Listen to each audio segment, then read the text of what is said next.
مدفوع صلی علی رسول الکریم اما بعد۔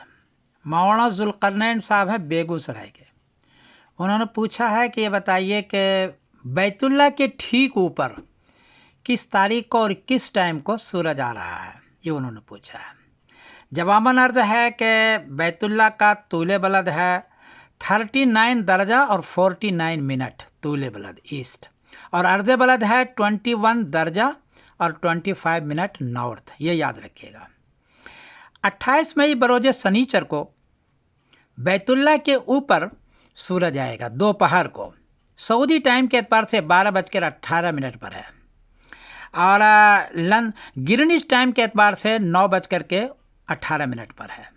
اس اعتبار سے ہندوستان ٹائم کے اعتبار سے 2:48 48 منٹ، پاکستان کے ٹائم کے اعتبار سے 2:18 پر بیت اللہ کے اوپر سورج آئے گا۔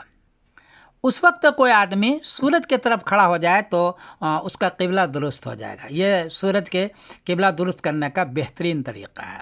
دوسری مرتبہ آئے گا 16 جولائی بروز سنیچر کو، 16 جولائی سنیچر کو گرینوچ کے ٹائم کے اعتبار سے 9:27 پر، اور سعودی ٹائم کے اعتبار سے 12:27 پر، ہندوستان ٹائم کے اعتبار سے 2:57، پاکستان کے اعتبار سے 2:27 پر بیت اللہ کے اوپر آئے گا۔ صورتحال یہ بنے گی، یہ دیکھ لیے، یہ day and night world map ہے، اس پر آپ جائیے۔ یہ سعودی عربیہ ہے، اور سعودی عربیہ یہ ہے، اور یہ بیت اللہ ہے۔ دیکھیے بیت اللہ کے اوپر یہ سورج چمک رہا ہے، یہ پورا دنیا آپ کے سامنے ہے، یہ دیکھ لیجیے گا۔ اور ہندوستان یہ ہے، پاکستان یہ ہے، دیکھ رہے ہیں آپ، یہ سعودی عربیہ۔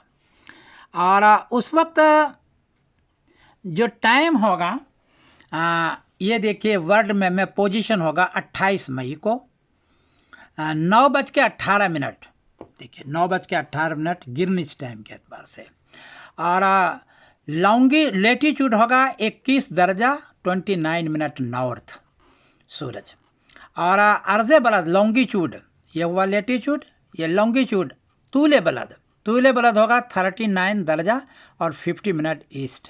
تو یہ شکل بنے گی۔ تو آپ جب بھی ورلڈ میپ پر جائیں گے، day and night world map پر جائیں گے، تو آپ کو یہ شکل نظر آئے گا، اور اسی وقت بیت اللہ کے اوپر سورج آئے گا۔ تو پھر دوبارہ سمجھ لیجئے، سعودی ٹائم کے اعتبار سے 12:18 پر، ہندوستان کے ٹائم کے اعتبار سے 2:48 پر، پاکستان کے اعتبار سے 2:18 پر 28 مئی بروز سنیچر کو آئے گا، اور دوبارہ جو آئے گا وہ 16 جولائی کا، پھر دوبارہ انشاءاللہ میں اس وقت ویڈیو بنا کے دوں گا۔ میں سمر الدین قاسمی بول رہا ہوں مانچسٹر انگلینڈ سے۔ السلام علیکم ورحمۃ اللہ وبرکاتہ۔ اس وقت اگر آپ سورج کی طرف کھڑا ہو جائیں گے تو آپ کا قبلہ بالکل درست ہو جائے گا، قبلہ کے درست کرنے کا بہترین طریقہ